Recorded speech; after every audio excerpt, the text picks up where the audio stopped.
Hello class, welcome back बच्चों। लो प्यारे बच्चों, अभी तक जितना हमने सीखा है उस पर बेस्ड एक इलस्ट्रेशन, एक एग्जाम्पल करते हैं। ठीक है जी, मैं ही दे रहा हूं एग्जाम्पल, फ्रेम कर रहा हूं एग्जाम्पल, मेरे साथ साथ लिखना स्टार्ट कर। आज बेटा हमारा बैच 2 घंटे का है। अच्छा ठीक है।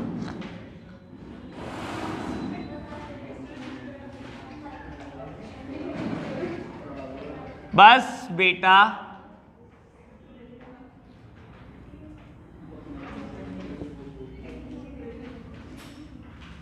बाबू मान रहे हो या मैं मनवाऊं फिर?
सबसे पहली ट्राई बेटा आपकी है, आपने करके दिखाना है क्वेश्चन। लो जी, लो प्यारे बच्चों, मेरी तरफ देखना बस। बाबू सामने देख रहे हैं आप सब। बेटा सबसे पहले इस क्वेश्चन में करेंगे क्या, सुन लो बाबू। जब कहेगा ना बिल ऑफ एक्सचेंज 3 हो गए, 4 हो गए, 5 हो गए, अभी मैं ऐसा क्वेश्चन भी दूंगा बेटा कि 5 बिल ऑफ एक्सचेंज कर दूंगा एक ही क्वेश्चन में। आपने ना सबसे पहले बेटा नंबर लाइन देखनी है, ठीक है ना। मैं हमेशा बनाता हूं, डेप्रीसिएशन में भी बना रहा था, इसलिए सामने देख ले बेटा। बाबू मैं ना नंबर लाइन फ्रेम करूंगा और ये देखूंगा बेटा किस दिन मुझे कितनी जर्नल एंट्री करनी पड़ सकती है, ठीक है ना। सबसे पहले बेटा आपने गुड्स बेचा 1 मई 2021 1 लाख रुपए का, और आज के दिन ही आपने 3 बिल ऑफ एक्सचेंज लिख दिए, एक 1 महीने का, एक 2 महीने का, एक 3 महीने का। लो जी, एक 1 महीने का, एक 2 महीने का और एक बेटा 3 महीने का, ठीक है जी। बाबू बस ऐड कर देना बाद में ग्रेस डेज, मैंने फिलहाल बेटा वैसे ही लिख दिया 1 महीना, 2 महीना, 3 महीना। क्या करने हैं तो ये लो, हो गए ग्रेस डेज ऐड, ठीक है जी। 1 महीना, 2 महीना, 3 महीना मैंने ऐड कर दिया। बाबू कहता है पहला बिल आपने टिल मैच्योरिटी रिटेन करा, ठीक है जी। बाबू 1 मई को मैं एक तो गुड्स बेचने की एंट्री करूं, अगर मैं ड्रॉअर की बुक्स की बात करूं, और एक बेटा बिल लिखने की एंट्री करूं, यही तो करूंगा। कहता है पहला बिल आपने मैच्योरिटी तक रिटेन करा, यानी कि बेटा पहले बिल की बात करूंगा यहां पर, मैच्योरिटी तक रिटेन करा, मैच्योरिटी पे पैसे आए होंगे आपके पास। कहता है बाकी बचे हुए दोनों बिल, एक तो आज ही आपने बैंक से डिस्काउंट करा लिया और एक को आपने आज ही बेटा क्रेडिटर के फेवर में एंडोर्स कर दिया। यानी कि बेटा डिस्काउंटिंग की बात भी आज के दिन ही होनी है और बेटा एंडोर्समेंट की बात भी आज ही के दिन होनी है। कोई दिक्कत तो नहीं इतनी बात में, समझ आई ये बात? क्लियर है बात बाबू? यानी कि पहले दिन में 4 एंट्रियां होनी है और बेटा 1 महीने के बाद पहले बिल की पेमेंट रिसीव होनी है आपको। ये तो बेटा ड्रॉयर की बुक्स है। ड्रॉई की बुक्स में क्या होगा? ड्रॉई की बुक्स में कहानी बिल्कुल चेंज है, बिल्कुल चेंज। सुनना बेटा, ड्रॉई पहली ट्रांजैक्शन डालेगा परचेज की, दूसरी ट्रांजैक्शन डालेगा बेटा बीपी की, अपनी लायबिलिटी बुक करेगा। बाबू डिस्काउंटिंग के केस में उसकी बुक्स में कोई एंट्री नहीं होती, एंडोर्समेंट के केस में उसकी बुक्स में कोई एंट्री नहीं होती। 1 महीने के बाद वो पहले बिल की पेमेंट करेगा, दूसरे महीने के बाद वो दूसरे बिल की पेमेंट करेगा, तीसरे महीने के बाद वो तीसरे बिल की पेमेंट करेगा। यानी कि यहाँ 5 ट्रांजैक्शन अलग अलग डेट पे है।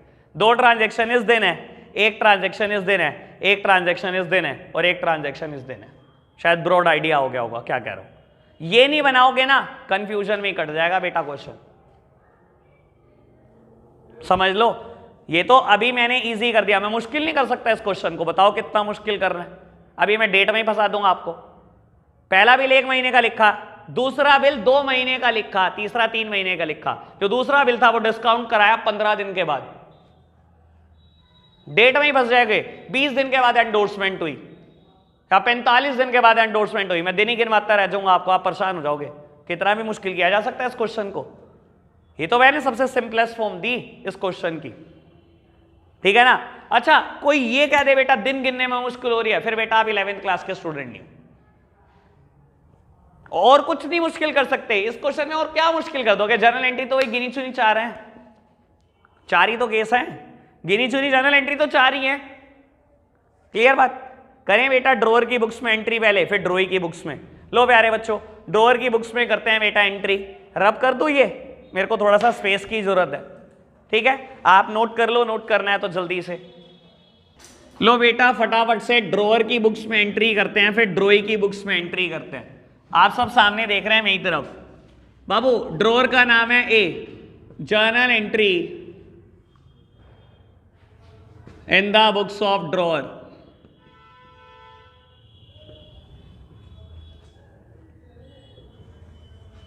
फर्स्ट ऑफ मई 2021 आपने बी को गुड्स बेचा, आपने एंट्री की होगी B debit to sales account ₹1 lakh. On the same date आपने 3 बिल ऑफ एक्सचेंज लिख दिए बेटा।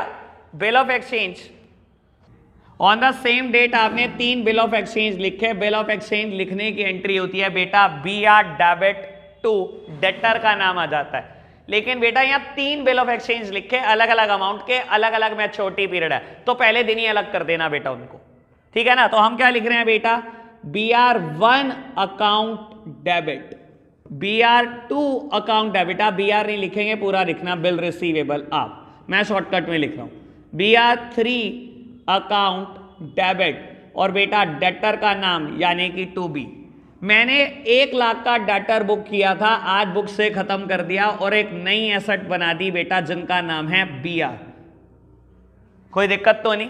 ऑन द सेम डेट आपने पहले बेटा बैंक से डिस्काउंट कराया बिल, और बेटा ये 30,000 का बिल आपने 29,500 में डिस्काउंट कराया। जैसे ही मैंने बैंक से डिस्काउंट कराया मुझे मिले होंगे पैसे बैंक अकाउंट डेबिट। बेटा बैंक ने डिस्काउंटिंग चार्जेस भी काट लिए बेटा। बोलने के लिए डिस्काउंटिंग चार्जेस है, इनडायरेक्टली इट इज इंटरेस्ट। आप बहुत अच्छे से जानते हैं ये बात, ठीक है ना। 2 ध्यान से BR 1 2 3 1 2 3 तो दूसरा बिल बेटा बैंक से डिस्काउंट कराया आपने 30,000 रुपए वाला। 30,000 के बिल के बेटा आपको पैसे मिले 29,500 और 500 रुपए आपने ब्याज भुगती है, क्योंकि सारे खर्चे डेबिट होते हैं बेटा। नॉमिनल अकाउंट का रूल कहता है debit all the expenses and losses, तो मैंने इस खर्चे को भी बेटा डेबिट कर दिया।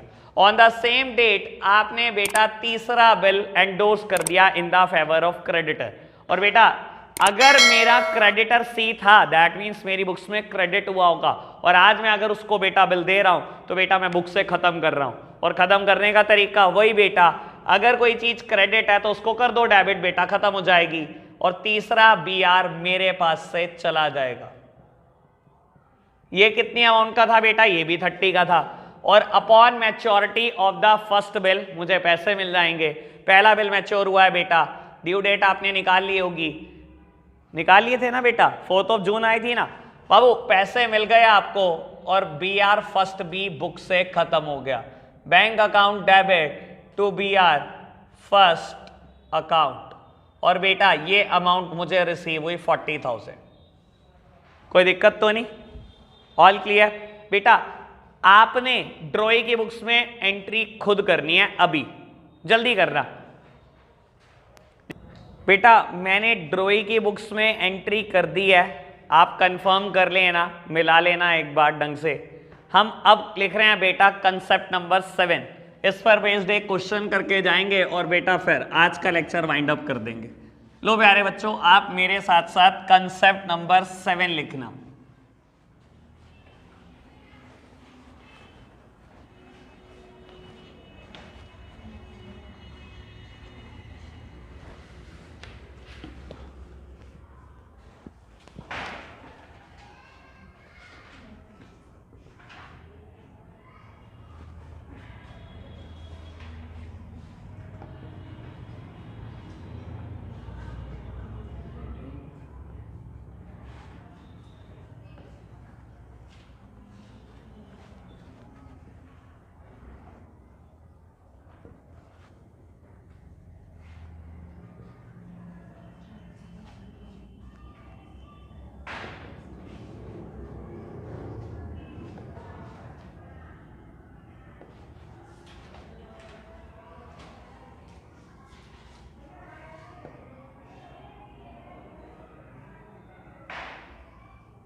लो बेटा फटाफट से नोट करना। बेटा कंसेप्ट बहुत आराम से सुनना, मेरी तरफ देख रहे हैं आप। बेटा कंसेप्ट का नाम है retiring of bill under rebate. वैसे बता देता हूं बेटा अलग अलग मतलब इनके। बेटा रिटायरिंग वर्ड अकाउंट्स में पेमेंट के लिए डिनोट किया जाता है, ठीक है ना। शायद याद हो बीआरएस में कभी एंट्री आई थी, मुझे को ध्यान आ रही है एक ट्रांजैक्शन कि बैंक ने बेटा रिटायर्ड कर दी थी कोई पेमेंट, ऐसा लिखा हुआ था, ठीक है ना। और मैंने आपको कहा था बेटा यहाँ रिटायरिंग का मतलब कुछ और नहीं बेटा, पेमेंट करने से है, ठीक है ना। कहता है आपने एक बिल की पेमेंट कर दी अंडर रिबेट। रिबेट का मतलब सर रिबेट मींस डिस्काउंट। इस पूरे चैप्टर में ना सारी चीजें अल्ट पलट है बेटा, इंटरेस्ट को बोल रहे हो डिस्काउंट और डिस्काउंट को बोल रहे हो रिबेट, ठीक है ना। थोड़ा इस चीज का ध्यान रखना बेटा। कहता है एक बिल की पेमेंट कर दी आपने और आपको रिबेट मिली, रिबेट मतलब डिस्काउंट मिल गई आपको। वैसे there is a technical difference between the rebate and amount और रिबेट एंड डिस्काउंट, बता देता हूं हल्की सी बात, ठीक है ना। टेक्निकल डिफरेंस क्लियर करो, खैर पेपर में कुछ भी आए। रिबेट हमेशा अमाउंट में होती है and discount always in percentage, ये फर्क होता है दोनों में। अगर मैं कहूं ₹20 of that means it is a rebate, और अगर मैं बोलूं 20% of it is a discount. ये टेक्निकल बात है। पेपर आपको कह दे 15% रिबेट है तो ये मत कह देना हम नहीं करते क्वेश्चन, ठीक है ना। क्वेश्चन इज टेक्निकली रॉन्ग, बाबू वो एक सेपरेट मुद्दा है, ठीक है जी। खैर ये मतलब समझ में आया। अब होता क्या सुन लो बाबू, कई बार ऐसा हो सकता है जो ड्रॉई ऑफ द बिल है वो आपको बिफोर द मैच्योरिटी कह लो मुझसे पैसे ले लो। मतलब ड्रॉयर ने उधार पे गुड्स बेचा था, बिल लिखा उसके ऊपर 4 महीने का, और 2 महीने बाद ही कह दिया ड्रॉई ने ले ये पकड़ पैसे, और क्योंकि वो 2 महीने जल्दी दे रहा है आपको पैसे तो बेटा वो डिजर्व करता है कुछ ना कुछ डिस्काउंट। ऐसे केसेस में बेटा ड्रॉयर बेटा उसको डिस्काउंट दे देता है, इसे ही हम बोलते हैं retiring of bill under rebate. Clear हुई बात। मैंने एग्जाम्पल फ्रेम किया आपके लिए, पढ़ो एक बार। बेटा ए ने गुड्स बेचा बी को 50,000 का 1 जनवरी 2021 को। बेटा ऑन द सेम डेट ए ने बिल भी लिख दिया जो 3 महीने का बिल है, यानी कि बेटा ड्यू डेट क्या बैठती है 4 अप्रैल बैठती है। लेकिन बी ने पेमेंट कर दी 4 मार्च को ही, यानी कि पेमेंट कितनी जल्दी कर दी, 1 महीना जल्दी कर दी, और उस 1 महीने की जल्दी की पेमेंट की वजह से ए ने उसको 600 रुपए की रिबेट ऑफर कर दिया। और मुझे बोला जाता है बेटा नेसेसरी जर्नल एंट्री बता दो in the books of A and B. Sir शुरू की 2 एंट्री में कोई फर्क नहीं पड़ने वाला, ये गुड्स बेचेगा वो खरीदेगा, ये बिल लिखेगा बेटा वो बिल एक्सेप्ट कर देगा, ठीक है ना। शुरू की 2 ट्रांजैक्शन में कोई भी बेटा फर्क नहीं पड़ने वाला, लेकिन बेटा जब 4 मार्च को आपको पेमेंट मिलेगी और आप पेमेंट करेंगे बस वहां एक डिफरेंस आ जाएगा, ठीक है जी। मैं सिर्फ लास्ट एंट्री करूंगा बेटा, ठीक है ना। मैं शुरू की 2 एंट्री नहीं कर रहा, आपने बेटा बहुत अच्छे से कर लिया। मेरी तरफ देखना, 4 मार्च 2021 को ए की बुक्स में क्या होगा और बेटा बी की बुक्स में क्या होगा, सामने देख रहे हैं आप मेरी तरफ। बेटा इसको पैसे मिलेंगे 4 मार्च को, मिलने थे 4 अप्रैल को कायदे से, लेकिन बेटा बी ने जल्दी पेमेंट कर दी, इसको पैसे मिलेंगे। और पैसे जब भी मिलते हैं या तो कैश डेबिट या तो bank debit, bank account debit, ठीक है बेटा। डिस्काउंट ए के लिए खर्चा है या फायदा, नुकसान है, नुकसान ही कराया आपने अपना बेटा, उसको 600 रुपए की रिबेट ऑफर की है, लेकिन इसका नाम कभी डिस्काउंट तो नहीं लिखोगे क्योंकि हम डिस्काउंट इंटरेस्ट के लिए वर्ड लगा चुके हैं पहले से ही। हम क्या लिखेंगे बेटा, rebate on bill account debit. 2 बेटा मेरी बुक से बीआर खत्म हो जाएंगे, यानी कि एंट्री में बदला कुछ थोड़ी बेटा। पहले एंट्री करते थे bank account debit to BR, पैसा आ जाता था, बीआर खत्म हो जाता था। और अब क्या हुआ बेटा, क्योंकि एक आपने नुकसान कर दिया, सारे नुकसान डेबिट होते हैं, तो बेटा आपने नुकसान को डेबिट कर दिया। बाबू 50,000 रुपए का बिल था, 600 रुपए आपने डिस्काउंट ऑफर कर दी, यानी कि आपका बैंक बैलेंस बड़ा होगा 49,400 से, ठीक है ना। और बी की बुक्स में क्या होगा बेटा, कुछ भी नहीं, वाइसा वर्सा। बाबू बी ने क्या किया होगा, पैसे दिए हैं तो बेटा बैंक बैलेंस कम हो जाएगा। बेटा इसको तो रिबेट मिली है सर, उसने ऑफर की है तो आपको तो मिली है बेटा। और बाबू नॉमिनल अकाउंट का रूल कहता है credit all the income and gains, सारी इनकम सारे गेन्स क्रेडिट कर दो। तो बेटा इसके लिए रिबेट गेन है, rebate on bill account credit. और बेटा डेबिट किसको करेगा, ये बीपी को। ये अपनी लायबिलिटी 50,000 रुपए की खत्म कर देगा, सिर्फ 49,400 देकर 600 का इसको फायदा हो गया। क्लियर बात। क्वेश्चन अभी पूरा करके जाएंगे आप सब, ठीक है ना, कर लो। आज के लिए हम इतना ही रखते हैं बच्चों, बाय बाय।